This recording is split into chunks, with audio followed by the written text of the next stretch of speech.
breathe purple and gold? Are you ready to hoist the colors? Now, time for the most in-depth look at the world of ECU athletics. Welcome in to Hoist the Colors with your host, Stephen Igo on 94.3 The Game. Watch the show live on Facebook and at 943thegame.com. Now, here's your host, Stephen Igo. Welcome in, Hoist the Colors on a Friday, Good Friday, April 18th edition of the show. If you're watching our live stream, we're going a little early today because we've got ECU football scrimmage, just 1 week left in spring practice. And we're doing that this morning because it is Good Friday and the guys are out of class. A lot of recruits on campus. We got a report up on that. HoistTheColors.net, 50% off VIP now available as well to get the inside scoop on what's happening at spring ball and with recruiting. We are live on X and Facebook and YouTube if you're watching our live stream at 10 a.m. If you're on radio at 12 noon, then you can't leave a comment. But if you're watching our live stream, you can. Bobby Harward is in studio today. He's brought to you by Sup Dogs. Bobby, how's it going, man?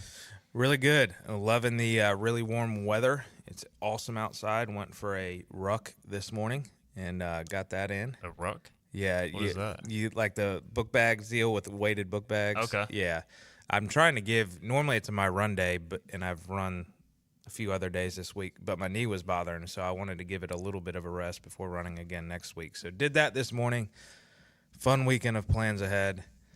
Gonna try firing up some crab cakes on Sunday, which I'm excited about. Okay. Baltimore style, right? Isn't that what Baltimore's kind of known for? Yeah, Maryland in general, Yeah. the crabs, even though like most blue crabs come from North Carolina, I don't know. Maybe it's Old Bay seasoning that kind of took over and why people associate Maryland and crab. I mean, it's a heavy crab state. We would have crab feasts and stuff growing up all the time, and one of my favorite memories is going on the Chesapeake Bay, and my uncle and I went crabbing, and I mean, like, we got out there at like 4 a.m, went all morning, and then got a bushel, ended up catching a bushel, which is 60 crabs, and then cooked them up and all that stuff and had them that afternoon. So Sounds like a lot of work. it is, but it's rewarding because you're catching your food and then eating it, plus crab is like phenomenal. This man, he's taking cold showers. He's going on what's the pronunciation again of Rucks? He's going on rucks. He's cooking crab cakes. What a guy, Bobby Harward, man. I just want to be like you, dude. Dude, I tell you what, when you get out of the baby stages, your life completely changes. You can do a lot more things, and that's kind of what's occurring because Drew is kind of borderline sleeping through the night now. Yeah, well, that's awesome, man. Well, Philip Pilkington does not have kids. Are you cooking any crabs this weekend, Philip? Are you going any rucks or anything like that? I don't know about that. I'm going home to visit my family, so the likelihood of my mom like baiting me into like a random like 6-mile run is high. However, I've not been running, so I'll probably try and cut that one short. But that may happen, and I have no idea what's on the menu. I'm sure we're cooking something for Easter. I know we're going to my sister's boyfriend's parents' house tomorrow night for a cookout, so I don't know. Maybe they're having crab. Maybe it's a crab cook-off, but I have no idea what they're eating. I'm just showing up, man. Watching NASCAR and hockey and basketball and showing up. Crab cook-off. Let's make it happen. All right, Lane Smith in the chat. He has multiple things he wants to address. First off, he says Mariners want me some money. Lane, I told Lane to take the Cincinnati Reds, and it looked like it was going to pay off. Good thing he doesn't listen to your betting advice. I mean, I did clarify, do not bet on what I say, so apparently he did the opposite. The Reds hit a go-ahead grand slam against the Mariners bullpen in the 8th. I did say their bullpen would be an issue. It just so happened that the Reds bullpen is also an issue, and they allowed back-to-back home runs to Cal Raleigh and Randy Arozarena in the top of the 9th. Mariners win in extras to take the series. Scott Lorbatcher hold this L. So congrats, Lane, on that. He also brings up more walks and errors. Luckily, UAB is just as bad. So ECU wins the series opener. Let's get into that, guys. Thursday through Saturday series again, with it being Easter weekend. Pirates only made one error, and that was Alex Boucher, I believe, in the first inning, and it didn't allow any runs. But his 16th of the year, if you're counting. Yeah, and good grief. He did at least go 2 for 5, 3 runs scored, or 3 RBIs, 2 runs scored. He did have a good day at the plate. But the walks from Ethan Norby ended up costing him. He walked 2 in the second and then gave up a 3-run home run. 2 to the bottom guys in their order, and then their leadoff guy hit the 3-run jack with 2 outs. So, first off, ECU did win the game 12-7. So the most important thing. Yeah, a lot of positives there. I don't want to just dwell on the negatives. Lane, by the way, thinks ECU is going to win out. So I don't know where exactly Lane. I don't see how Lane has these thoughts this early in the morning. If Yeah. this was like Hoist the Colors after dark, I can understand some of these thoughts. Lane's. You just don't know what you get from Lane. One day he's positive, the next he's negative. So today he woke up feeling a little negative. Hey, ECU wins 12-7. Let's focus on the positives first, guys. 16 hits. 7 players in the lineup with multiple hits. Braden Burris, Jack Herring, Colby Wallace with 3, Dixon Williams, Walker Barron, Austin Irby, Alex Boucher. So good day offensively, and Ethan Young was critical out of the bullpen, Bobby. So good to get a series win or series opener win on Thursday. Yeah, I think that winning game 1 is always crucial in a 3-game series because it gives you some breathing room there for the rest of the series. But, yeah, the thing that stands out to me is the 12 runs last night. And then if you look back at our past 3 games, you got 12 runs, 7 runs, 12 runs. So to me, that maybe the bats are coming alive a little bit. Maybe their approach has changed. I know you reported on a player speaking in front of the team after their loss to Charlotte on Saturday, and maybe that did take fold because obviously it didn't seem like things changed after their team meeting they had last Monday. So the bats coming alive a little bit is what gives me optimism. Now, I'd love to see a really good day on the mound from Brad Pruitt as well, and continue to build. He had a decent outing last weekend, but it wasn't phenomenal. So I'd love to see him continue to build on that. Philip, the Pirates, they were hot, and we talked about it going in, man. UAB pitching doesn't walk a lot. They do give up a lot of hits, though, and last night UAB only walked 3, but they gave up 16 hits. Pirates were and they were swinging early in the count, which I'd love to see. I thought they had a great approach last night. Key there was early in the count. Their starting pitcher saw 10 batters. He only threw 31 pitches.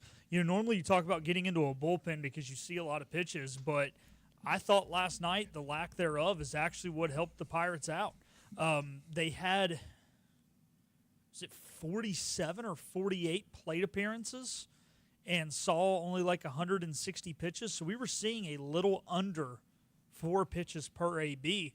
And when you face a team that doesn't walk a lot of guys and doesn't strike out a lot of guys, what usually happens is they pound the zone. Therefore, pitchers' counts favor them a lot because you're forced to swing and get weak contact late in counts.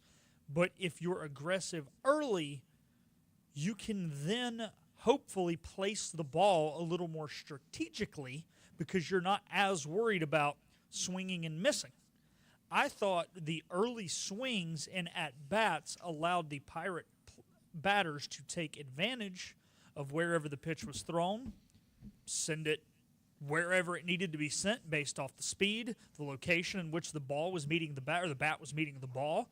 And that is what allowed East Carolina to put the ball in play a lot. I mean, there wasn't even that many hard-hit balls last night. There were a few, but a lot of them just got through because the Pirate batters were aggressive and mature about the way they handled the pitches that they saw, especially early in the counts. Pirates are really good offensively, and, yeah, you mentioned it. Not a ton of hard contact in that 4-run second inning, but well-placed balls and sometimes just moving the baseball. I mean, even to tie it back to that Mariners game yesterday, not that anybody cares about the Mariners besides me, but, they got an extra innings. You see so many Major League Baseball teams just swinging for the fences. Seattle just put the ball in play. It led to an error. It led to an infield hit. Sometimes you just got to move the baseball with the bat and not strike out. So if you know you're going to get strikes, put it in play, and that usually good things happen more times than not. On the mound, we mentioned it, Ethan Norby, 3rd straight subpar outing. I mean, he was so good to start the year. I think this is clearly a case of he's throwing more than he's ever thrown. He's getting a little tired. I mean, you can just see it. The command's not as sharp. I don't know if you're ECU, if you try to give him a week off at any point in the near future, or at least, he only went 2 innings yesterday, but he still threw 64 pitches. Ethan Young, critical out of the bullpen, and he kind of continues to amaze me with how long he's going. He goes 5 2/3. He gave up a 2-run shot late, again, when he was starting to tire, 83 pitches. So he pitched better than even his line indicated. But 5 2/3, 4 hits, 3 runs, 2 walks, 6 strikeouts. Ethan Young continues to be awesome. He's now 4-0 in the season. So I don't know, Bobby. The pitching situation is just tough. You're just kind of limited on options right now. So it's hard to say just give Norby a week off when you're still kind of in the mix for this championship potentially. Yeah, that's to your point. That's difficult to do. I wonder if they start going with this maybe hybrid approach. I mean, I love Ethan Young's outing, and I love that Cliff went to him because he knew, hey, it's important to win this game 1 here. But now you can't go to Ethan Young again the rest of the series. He's probably out. So I wonder if that's kind of his approach now for Friday nights. Hey, let's continue to go with Norby. Let him be the Friday night guy. But Ethan Young be ready to have a long outing again. And maybe you have to kind of – it's not like an opener situation. I mean, Norby is a true starter, but you kind of hope those two guys can split the game, and then you can figure it out the rest of the series. Yeah, Philip, what's your thoughts on Ethan at Norby at this point? We know it's in there, but clearly probably a little tax at this point. Yeah, like you said, this guy was not a starter last year. Yeah, he started games, but he wasn't a starter, right? And so, like you said, his arm's not used to going through this. His body's not used to going through this. So I just don't think you're deep enough right now on the mound to just say, hey, you're sitting a week. Now, maybe you use an opener instead of Ethan Norby and say, hey, you're in a Sean Jenkins role now. We're going to throw you in the 5th or the 4th. And you know what? If you can close it all the way out to the 9th and you feel great, cool. But if you can't and you give us 2, that's fine too. Because sometimes, and we should talk to Sean about it, sometimes it is when you're tired, there's something that feels different about starting. There's the pressure to go long. There's not as pressure when you're a reliever. Even if you're told you're a long reliever, there's something about it mentally. And I think that both of those young men, and I know I'm tying Sean Jenkins to this, are mentally tough young men, but still you're in a situation that maybe your body's just not used to. And sometimes the mind is a powerful thing and the body responds to it. And so maybe use an opener. I don't know. I mean, maybe I'm totally off my hinges here, but I'm not opposed to keeping it the way it is, but to sit him for a whole weekend, you just don't have enough arms down there in the bullpen. I mean, look, I'm just going to be honest with you. Me and Dylan last night during breaks there in the last few innings were just like calculating the rest of the weekend, which I know you can't do, but it was like, well, if Ethan Young does go out for one more inning, then this, and this, and then if he doesn't, then that allows him to do that. I mean, we were just sitting there and we're just like trying to pull names, and we still were like 3 or 4 innings short on the weekend of who's going to throw based off what we calculated. And then you lose Ethan Norby, your host. If we go that approach, which I actually kind of like having somebody else maybe start the Sean Jenkins approach, just to maybe give him a little bit relaxation mentally there and kind of a reset. Is Nick Moran that guy? Is that who you start? I mean, because he's capable. He could be off and be a 1 2/3 inning, or he could go off. Right? Yeah. But I don't mind it because if it's not there, you pull them.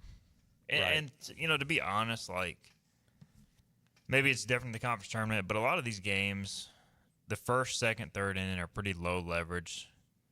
I mean, really, the middle of these games are more important, and the back end are more important than a lot. Like these American games, unless you're facing a true ace, the opener is not a bad play because it feels like these games, the most important innings being thrown are in the middle to late innings. So I don't mind the opener approach. You've already played Charlotte. You've already played FAU. You've played the only 2 real aces in the conference.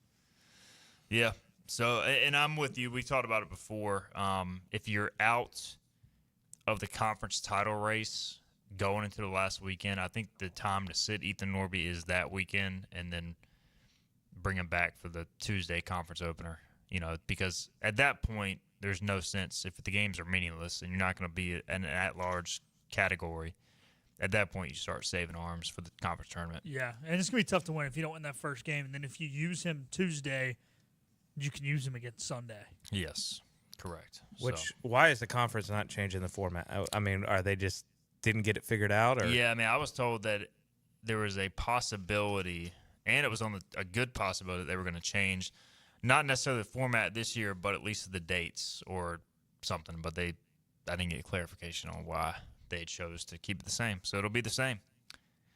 All right, Lane Smith says they played great, but this is a bad team. Not being negative, just real. But yes, we are going 38-18. All right, Lane. Last thing here, we'll get a break. Cameron says, how is it that we always have the best ESPN Plus streams for all sports in the conference? It's ridiculous that year after year the other teams in our conference fail to improve. It's embarrassing. Yeah, last night, first off, the audio on all these streams, guys, are extremely low. So I have to crank up my TV. And then when it goes to break, it's like it shakes the entire house because the commercials are so loud. It's so annoying. The camera last night was terrible. Couldn't follow the ball. The announcers are bad. Look, ECU has put money into its stream and its production, and kudos to ECU, but it's clear that, Bobby, these other streams, they're putting as minimal resources as possible into them. Yeah, to me, the way I view it is kudos to East Carolina. Yeah. We had heard when ESPN Plus was being a thing, like they were going to pour into the production of that, and I think that shows. I do enjoy listening to our broadcast, and yeah, we have no doubt the best feed. I mean, the Sun Belt is pretty brutal. I don't know if you've watched any Sun Belt stuff at all. Very rarely. Yeah. Unless it's coastal. But I wonder if, because, they've talked about in conference that the programs have to fork out a certain amount of money to maintain and stay in the league or whatever. And I wonder if they start upping that ante there with the production as well, as they want to be taken more seriously. But, again, my viewpoint is, hey, kudos to ECU. I think it's another way. It's a way we are standing out, and that, hey, we'll fork up the money that's needed. I think it looks good upon us. The thing is, too, I'm not trying to, bag on certain sports, but listen, how many people are watching soccer and women's lacrosse? Not many. Our soccer production and our women's lacrosse production are 10 times better than these schools' baseball production. Now, like you guys said, shout out Kyle Gaskins and everybody working their tail off at the ESPN Plus ECU studios. But, come on, this is college baseball. I don't expect it to be quite as nice as our baseball stuff, but why is our women's soccer, kicking the crap out of their baseball broadcast? I mean, that's ridiculous. I will add, I love the fact that we can watch every baseball game now, because about 5 years ago that was not possible. For sure. It is. It's nice, but it makes you appreciate ECU, as you said. All right, Brooks Hill says, talking puck. You say, yes, Brooks, we're going to attempt to talk puck later in the show. Final note on ECU baseball. ECU will face probably UAB's best pitcher tonight, Colin Daniel. He's really their ace. I say ace. He's got solid numbers, 4.22 ERA, 43 strikeouts, 12 walks, and 53 innings. So another guy who is going to throw the ball over the plate. ECU's going to have to string hits together tonight. So Brad Pruitt versus Colin Daniel should be a pretty good pitching matchup tonight. 6 o'clock first pitch again, Eastern time. All right, let's get a break in. When we come back, we are less than a week away from the NFL draft. So we're going to do our mock picks for the 10 first picks in the draft. We'll also discuss Savone Revel, where we think he ends up going. More on that on the other side. This is Hoist the Colors. The team of Flatlands Jessup is working overtime to help ensure that Eastern North Carolinians like you get the health insurance help you need this open enrollment period. New legislation passed, meaning more people than ever qualify for affordable coverage. Let us help you today. Are you ready to tackle those yard and garden projects? Come by East Carolina Tractor and Fleet, your local Coyote dealer, and check out their great selection of residential and commercial Coyote tractors. From zero-turn mowers to compact tractors to skid steer loaders, they've got you covered. Some with 0% financing for qualified buyers. Stop by your hometown Coyote dealer, East Carolina Tractor and Fleet, across from the Pitt County Fairgrounds, or online at ectfleet.com. East Carolina Tractor and Fleet. We dig dirt. big tax credits are back. Get a 30% tax credit, up to $2,000 off your new Mitsubishi electric heat pump install. Let Comfort Master help you take advantage of the tax credits with a qualifying Mitsubishi electric ducted heat pump or non-ducted Mitsubishi electric mini splits. Mitsubishi electric mini splits are ideal for bonus rooms, garages, or sunrooms. If you need a new HVAC unit, call Comfort Master today. Call Comfort Master. Call Comfort Master. The best burgers around. Everyone loves a thick, juicy, and fresh burger. Tiebreakers in Greenville, plus the all-new Tiebreakers in Winterville. Do real burgers better than anybody. So don't just go to any burger-themed restaurant chain. It's time to break the chain and eat local. Tiebreakers, real burgers at its best. Everybody loves burgers. You know what the problem is with standard belts? Usually you have to choose between too tight or the opposite, too loose. But with Anson Belt and Buckle, you don't have to choose. We got rid of the holes and instead have a track system designed for micro-adjustability. That way you can enjoy a perfect fit every time. Anson Belt and Buckle. Find your perfect fit today.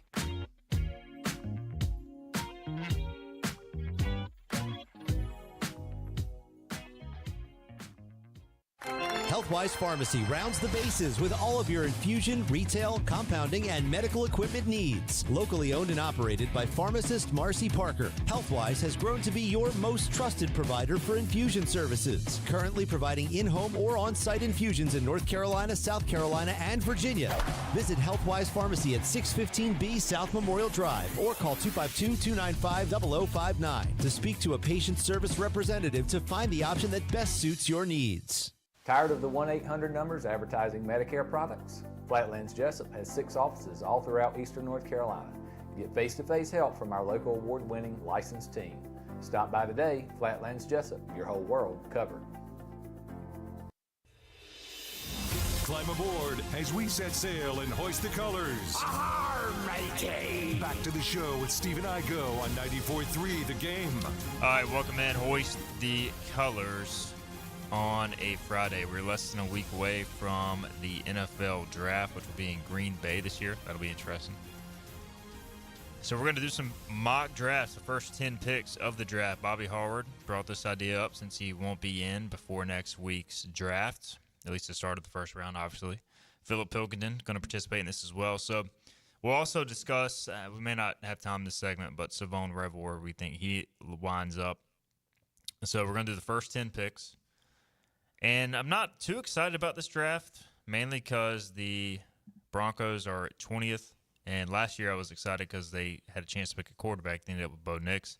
The Panthers, though, are in the top 10, so I feel like Phillips at least somewhat engaged here. Bobby's Commanders are not. But just to kind of give you guys an idea of how much one pick can change a draft, I think our boards will end up being a lot different by the time we're done. So let's dive right into it because we're short on time, guys. Tennessee Titans, first overall. Cam Ward, quarterback, Miami. Any difference? Nope. Nope, that's what I got. All right, Cam Ward off the board at number 1 overall. Cleveland Browns have the second pick. Bobby, who do you have them taking? I have them taking one Travis Hunter from the University of Colorado. I am with you as well. Any thoughts, Philip, on your fellow Coloradian?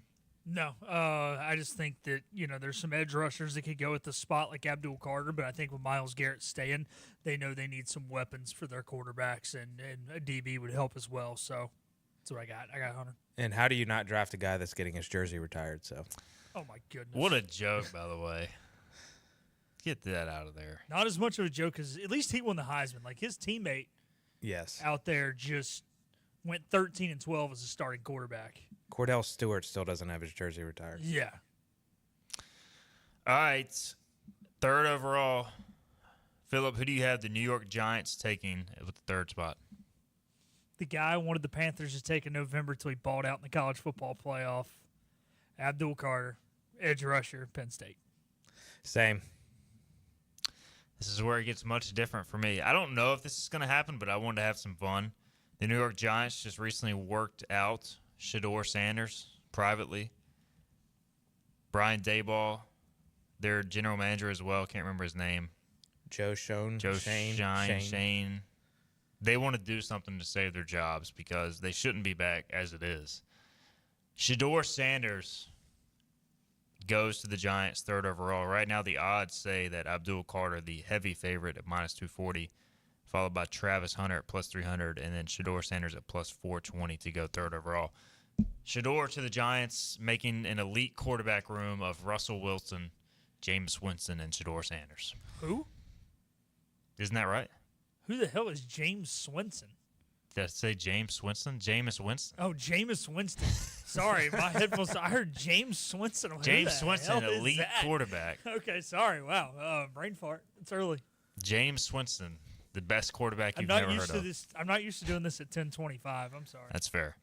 All right, so we'll see how different. I have a feeling my board's going to be much different than you guys. All right, 4th overall. I'll just go first here. I've got the Patriots taking Abdul Carter because he wasn't taken by the Giants. I think the Patriots would love that. Yes. I don't see that happening. I have them taking Will Campbell, offensive tackle, LSU. Good pick. Yeah, that's what I got too. Look, they need somebody to protect May. The O-line was not great this year. I don't think there's a receiver worth getting right here. They did upgrade at the receiver position. I guess they could go tight end with Warren, but I have them getting Will Campbell as well. All right. 5th overall is the Jacksonville Jaguars. I've got them taking Mason Graham, defensive tackle out of Michigan. I think almost every mock has them taking Mason Graham. What about yours? Not Bobby Harward's mock. Oh, wow. Yeah. I'm actually going to zag a little bit. I'm going to go Ashton Jeanty. Okay. Because of Liam Cohn being the new head coach there, wanting to get Trevor Lawrence, another weapon. I almost got confused with Travis Etienne. But I think they add Jeanty and add a little sizzle to their backfield. Sizzle. Philip, who you got here? I'm with you on this one. I got Mason Graham. I think they've got great edge rushers, but they're vulnerable up the middle, and I don't think their defense is going to evolve with him, but I think it can just make them a little more consistent, get them off the field a little easier. I think they're a team where realize they've got a lot more problems in running back Bobby, so I think that's part of the issue, and nobody should be taking running back this early. Come on, it's 2025. Hey, they have not had any top 30 visits, so they're trying to throw everybody off right now. Fair enough. That's crazy. 6th is the Las Vegas Raiders. I have them taking Ashton Jeanty, similar to when Pete Carroll took Marshawn Lynch. So I just don't think – I think if he's there, I know that some teams have some corners going to them. I just don't know if you can take a corner at 6 in this draft. Jeanty, I'm going 6 overall to the Raiders. I got one Jalen Walker going 6. I think they could kind of utilize him. I don't know who Pete Carroll had. I should have looked up who he has as defensive coordinator, but I'm assuming somebody with Seattle ties, and Jalen Walker's a guy you can bump outside or inside, and they're normally a 4-down front. So I felt like he's a good fit. I actually would prefer that from a Panther perspective because I'm just really hesitant with any hybrid guys. I know Frankie Louvu's one that's mentioned a lot, but he kind of turned into that and was like a late-round draft pick. So, Philip, who you got at 6 to the Vegas Raiders? I got Jeanty here. I just think their backfield is terrible. I think if anybody realistically is going to take a running back that truly needs one other than the Denver Broncos, it's the Raiders right now. I know you don't want to see them for the next how many ever years, but you got Crosby. The O-line is serviceable. They could go offensive tackle here, but this just sounds like a Pete Carroll thing. Yeah, Denver's desperate for a running back, but I don't think they would trade up in the top 10 to get one. Realistically, it's about where I thought he was going to fall about mid-November, and now he's creeping too much aboard. buzz. Could see Ben Johnson, Chicago. Yeah, a lot of buzz about if he falls to 10. He's probably going to Chicago as well. New York Jets are 7th. Philip, who you got here? We'll start with you. Man, you make it where it's my pick, and I don't even know how to say the guy's name. I got the tackle out of Missouri. Armand Mbembo or whatever. I don't know. Look, the quarterback situation there is crazy. Who knows what's going on? But they're going to need a tackle to protect whoever they get. So I just think he's probably the best player available right now, and that's who they're going to go with. Yeah, I had originally thought defense because of Aaron Glenn. I was like, he's probably going to try to make his mark and bring in a defensive guy. And then I started reading how much of a need they have at tackle. So I'm also going with Armand Membo, who is coached by former ECU offensive line coach Brandon Jones at the University of Missouri. Nice tie in there. I've got offensive line as well. I've got Will Campbell. You guys both had him earlier, right, to the Patriots. Yeah. So that's why, picking Shador changed my draft board a little bit. So I've got Will Campbell falling to the Jets, but I think they end up with Campbell or Mimbu. The Panthers are picking 8th overall, and we'll once again start with Panthers fan himself, Philip Pilkington. I got Panthers going Jalen Walker here, and that's about kind of what Bobby said he wanted. Like I said, you can move him inside, move him outside. So if you do have a Derek Brown injury in there again, maybe you can move him into that situation. He's a pretty good edge rusher, gets after the passer. I just think he is a more kind of building off Bobby's point, more of a consistent pick maybe than some of these hybrid guys. I mean, yeah, he's hybrid within tackle or end, but you can live with that in today's game. And not that you can't live with someone who can play linebacker or edge, but you're talking about the number, 8 pick in the draft. So that's where I'm going. Like I said, wanted Abdul Carter. I loved him throughout the entire year, and all of a sudden he decided to show up to the college football playoff and ball out, and everybody started seeing what I had been seeing, and now he's going to be way gone before the Panthers. What you got, Bob? Yeah, because Jalen Walker is gone off of my board, I was torn between Mykel Williams from Georgia, Shamar Stewart from Texas A&M. I'm going to go Mykel Williams just based upon things I've read about the Panthers loving the UGA players. Obviously, it's worked out well for the Eagles. I could see them going Shamar Stewart, though, because they had a horrendous run defense last year, and that at least Shamar is kind of proven in the run game. Everything here says Panthers should probably go defense. The Panthers are going to pick Tyler Warren, tight end, Penn State. I've wondered if that's going to be like a dark horse pick. I just feel like the Panthers need something sexy. Yeah. Now, the smarter pick is defense. But Tommy Trimble, is he getting the job done at tight end? I mean, isn't it time to go bold? No, but I think with them taking Sanders last year, yeah, they're still decently high on him. We'll see. I don't think he's that great, but I mean, it wouldn't surprise me. I wouldn't even be that upset. I'm just playing devil's advocate on you, Igo. Just after seeing what Bowers did for the Raiders, I think Warren's intriguing.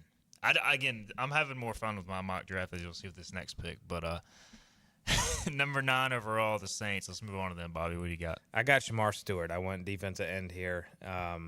I kind of thought Tyler Warren. I know there's been some noise about Shadir Sanders, but I think Kellen Moore's smarter than that, and they're not going to waste a top 10 pick on a quarterback they're not surefire about. You would hope so. Well, let me go next because you said you got something fun, Igo, so I'm going to let you wrap it up. I think they do go Tyler Warren. They've got a great receiving core. Carr or whoever ends up, succeeding him next year would like to have a big-time tight end. So that's where I'm going with them. I mean, they already got Cam Jordan rushing the passer, so. Jackson Dart, you are a New Orleans Saint. Wow. When you said you were going something funny, I knew that's what you were doing. This all right, first off, I should clarify, I think this would be a stupid pick. But the Saints, Derek Carr, where did this injury come out of? Now he's not even going to be able to play this season? So do we want Spencer Rattler to be the quarterback? Yes, they do. Because they want the number 1 pick so they can get New Orleans royalty himself. That's Arch probably Manning. it, honestly. Because I thought about Dart too, and I was like, you know what? No, they are higher on Arch than they are Dart. They are fine tanking. They don't care if they suck for 1 year. For Arch Manning, hell no. That's probably a fair point. But I'm sticking with Jackson Dart because first off, elite name. He can run around a little bit, make things happen. But I almost think throw the ball on a dart. I think he's almost a slightly better version of Spencer Rattler. I don't really think he's that good, but I don't know. We'll see. Kellen Moore gets to decide, I guess. All right, final pick, Chicago Bears, 10th overall. Who do you got them taking, Bob? I got Tyler Warren. I think Ben Johnson, the new head coach in there, having a lot of 12 personnel options with Cole Kmet and Tyler Warren. Have Caleb Williams tossing him the pigskin. Works out. I've got I think they want to take a running back or tight end, but with Genty and Warren off the board on mine, I've got them going Jalen Walker. Too good to pass up at 10 overall if he falls this far. Philip? I'm with you. You know, I was sitting there really contemplating this pick because I think they are going to be heavy wanting a tight end or running back. So I actually think that if it does come down to the mock that I currently have, I think they may trade down. But since we were not doing trades in this, I just went with the next available. I think they need a playmaker on defense, so I went Mikael Williams here. But I think they're going to be really ticked off if Tyler Warren does, in fact, go where I have him going to the Saints right before them. I thought you were going to say Omarion Hampton for a second.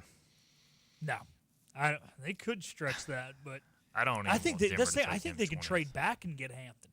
Yeah, that's why it wouldn't surprise me if someone else trades up here to get a corner or Mikael Williams, or if Jalen's available, kind of situation. Because I think they could easily trade back to 14 or 15 and grab him. All right, we got to get a break in. Just goes to show how much one pick or two can make a huge difference in the draft and how it unfolds. Just real quick, I want to point out, Igo has 3 quarterbacks going in the top 10. Bobby and I both have 1. That shows you how weird this draft is and how unpredictable, even more so than most years. General consensus is it'll probably just be 1 quarterback, but you never know. That's what makes it fun.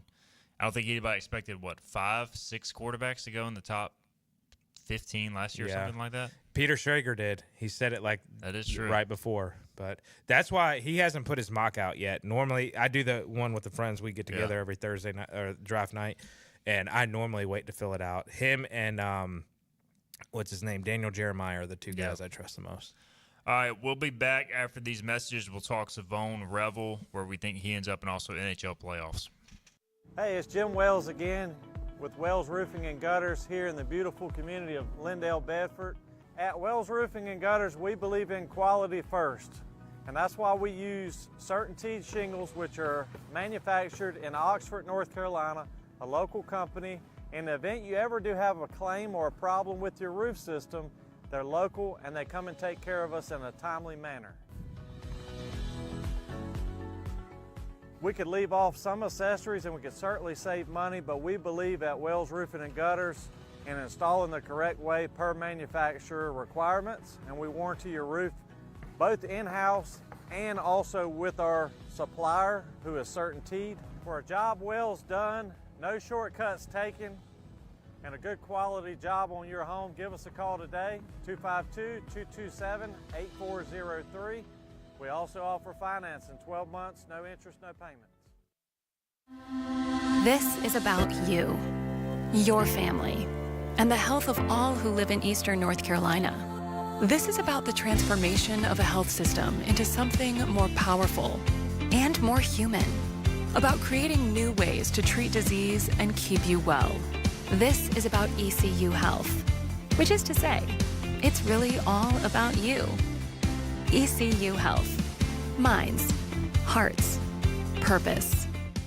You have a choice when you invest in insurance, and when you choose First State Insurance Advisors, you're working with people you can trust. Clark Stallings has deep ties in the community. His team, including Keaton Smith, Regina Asby, Phil Leyva, Max Joyner Jr., Max Joyner III, and Ginger Smith, provides knowledgeable and professional advice. First State Insurance Advisors is an independent insurance agency. They offer all types of personal insurance as well as various types for business. Call or email First State Insurance Advisors today. We want to be your trusted choice agency.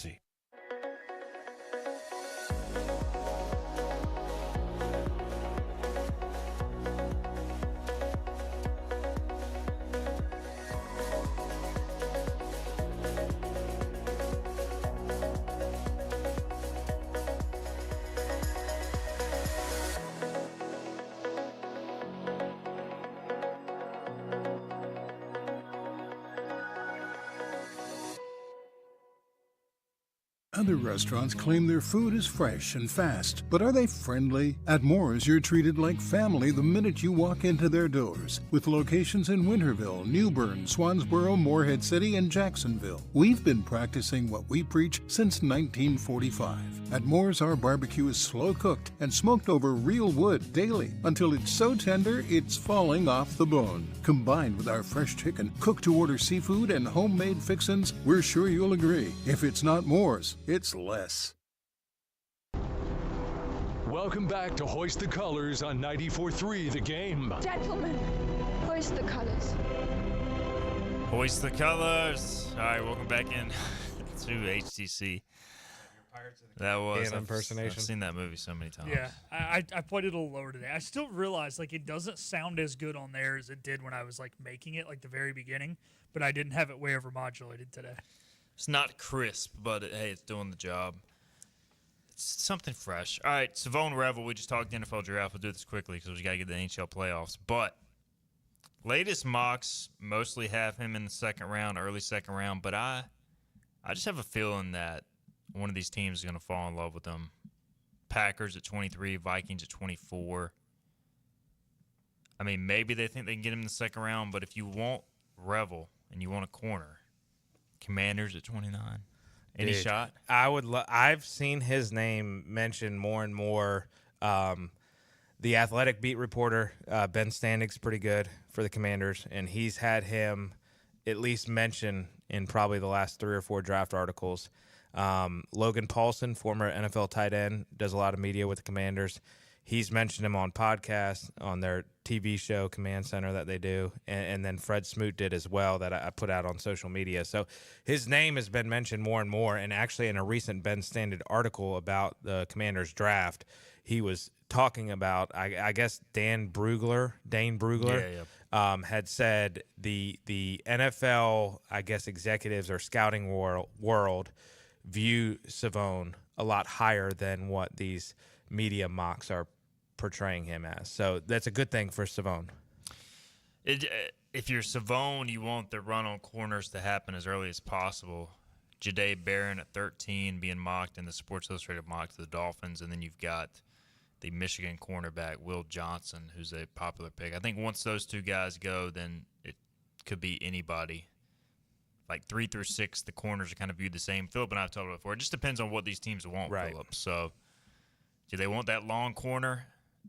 I hope so for Savone's take. But I hope he ends up with the Commanders. That'd be a good spot. Well, I mean, he'd fit perfectly, too, for their scheme defensively. I mean, it's kind of – it's what they used to do in Seattle a little bit, and then they wanted to get – in your face, press coverage, and play a lot of man-to-man, and they just didn't have the cats to do it last year.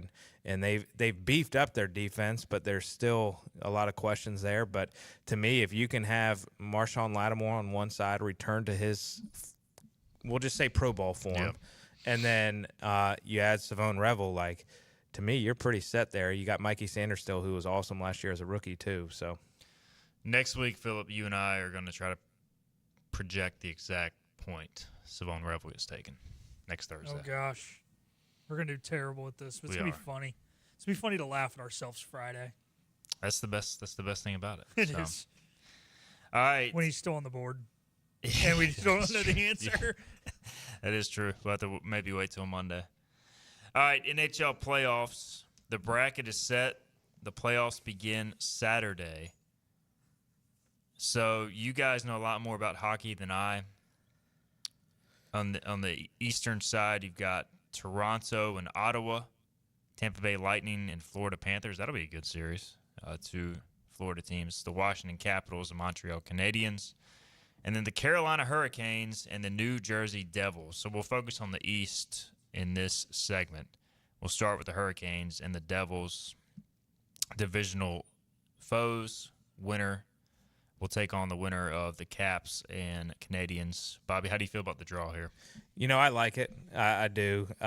New Jersey's had a lot of question marks revolving around their best player out right now or injured or was injured or something? I think that's right. Honestly, I'm not super – I've stopped paying attention to the Devils. I just listened to Frank the Tank vent about them on social media, which obviously he's overdramatic. But really, the entirety of the Eastern Conference has just been really up in the air most of the year. I mean, the Capitals have the best record from the East. They've been the most dominant throughout, but they're still, you know, there was a lot of question marks about Washington coming into the year, and they've overperformed. And then obviously you have the Ovi goal record that he broke. But I like Carolina's matchup against New Jersey. Getting back to your original question, we've had Washington's number recently as well, so I feel good about that matchup. The question to me is, can they get over the conference finals hump and get into the Stanley Cup? I think this year more than ever, it's doable. I know there was a lot of questions and concerns when Mikko got traded right before the trade deadline here, right during a break of our show.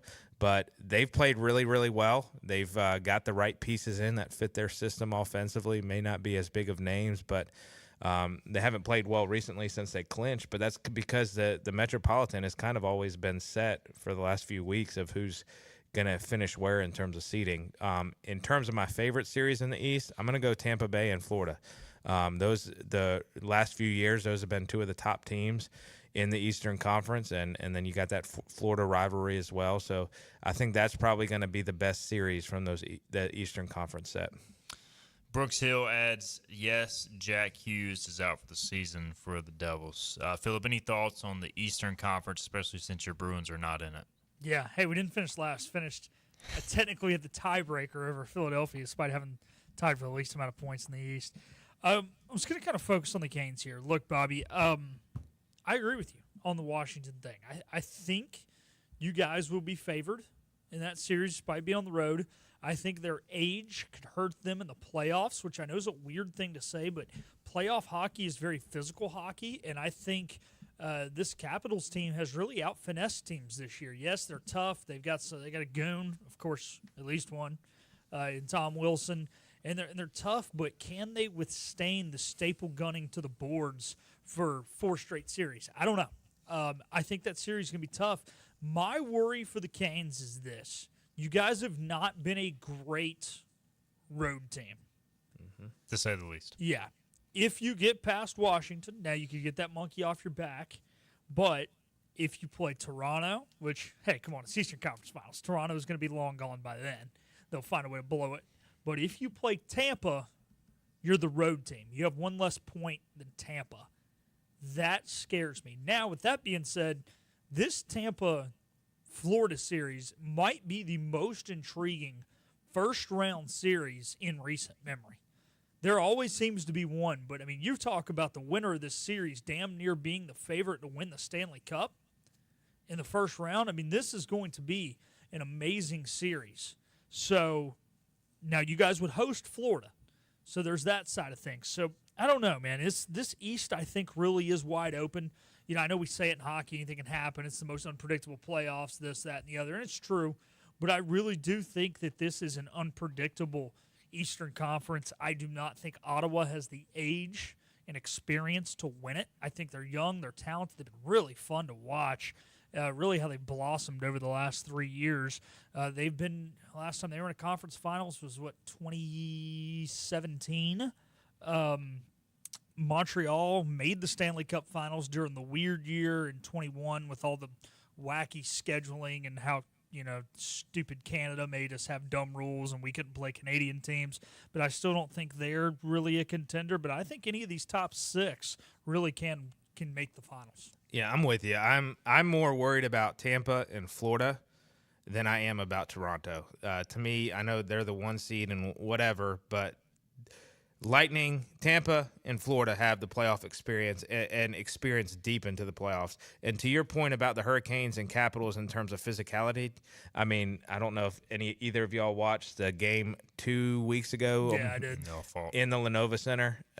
Dude, there was like 7 fights like within the last however 10 minutes of the game. So that's the thing I love about the Canes. They're not the most physical team, but if a team's going to be physical with them, they're not going to back down, and I love that. And yeah. Tom Wilson was being a goon. Brendan Moore learned that, I think. I mean, he obviously knew it as a player, but he had to find a way to coach it. I thought his first 2 years, you guys really in the playoffs, that first year, we were able to finesse your way through the first 2 rounds, but when we kind of punched you in the mouth there in the conference finals, you guys didn't know how to respond. And then the same thing happened in the bubble, but this Hurricanes team, like you said, they're not going to start it, but they sure as hell will finish it. And I think there was a problem in those first 3 to 4 years of the Brendan Moore era where somebody would hit them and they were like, oh, well, let's go let our playing do the talking and go try and out-finesse them. No, it's a playoff. Sometimes you just got to be more physical.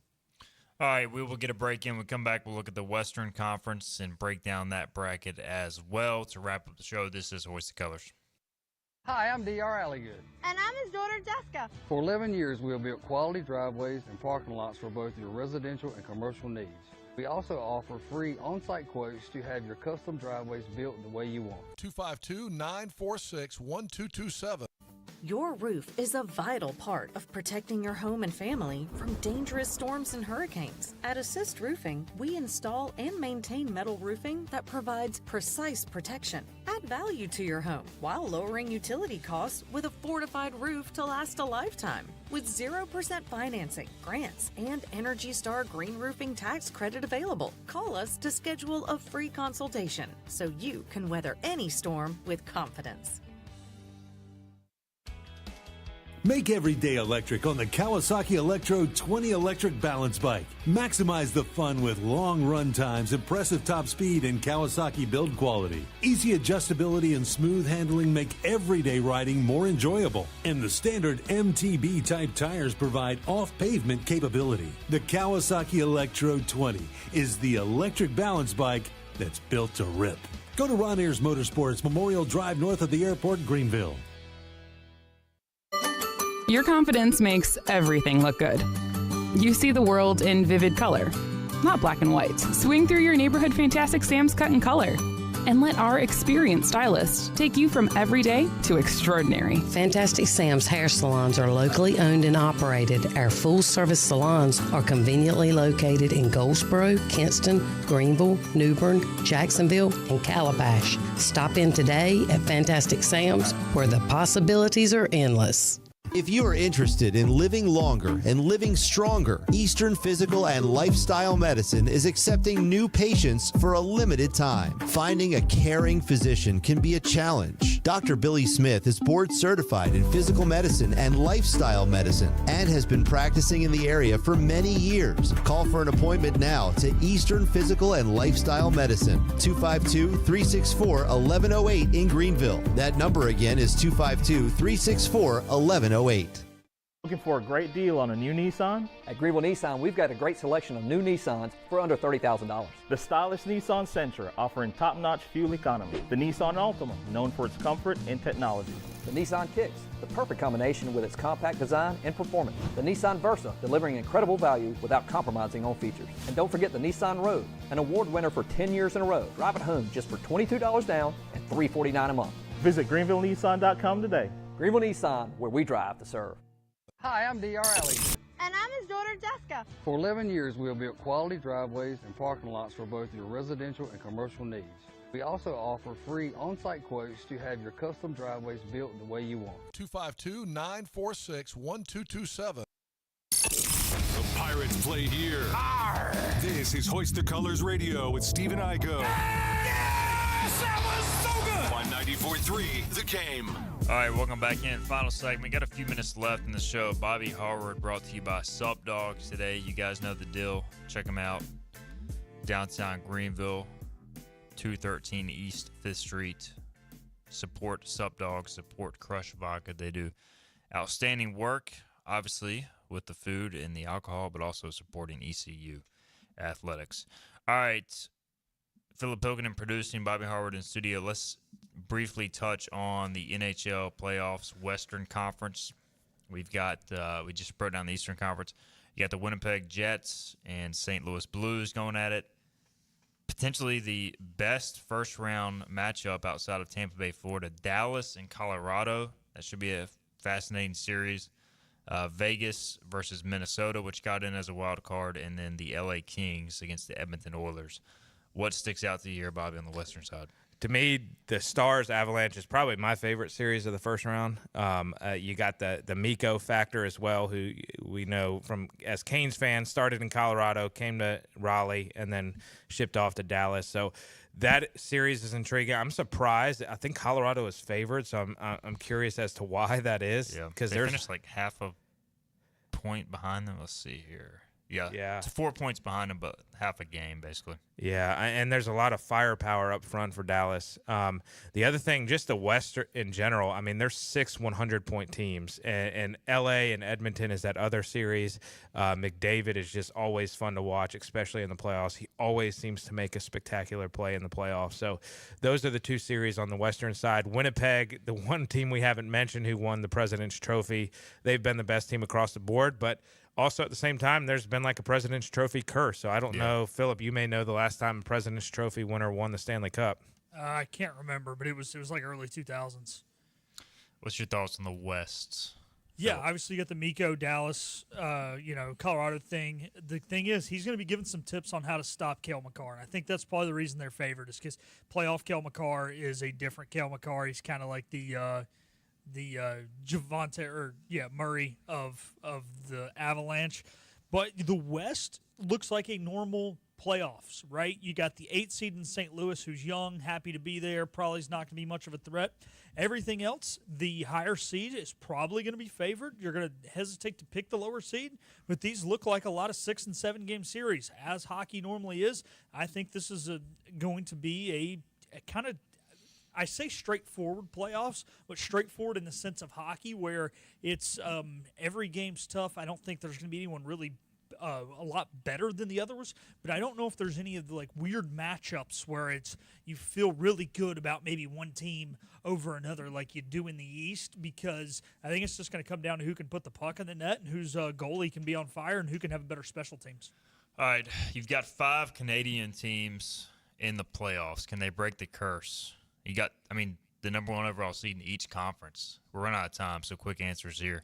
Is this the year first Canadian championship since 1993? No. Nope. I'm gonna say no as well.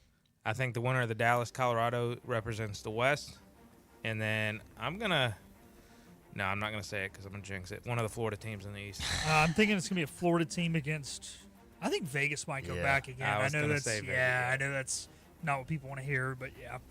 Give me Vegas over the Lightning in the Stanley Cup final. That's what I'm thinking. All right.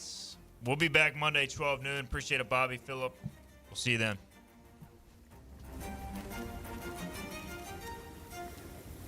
This has been Hoist the Colors with your host, Stephen Igo. Tune in weekdays at noon for all things ECU sports. Get a recap of the show at 943thegame.com, on Twitter, Facebook, or anywhere you get your podcasts. We're back Monday with more of Hoist the Colors on 943 The Game.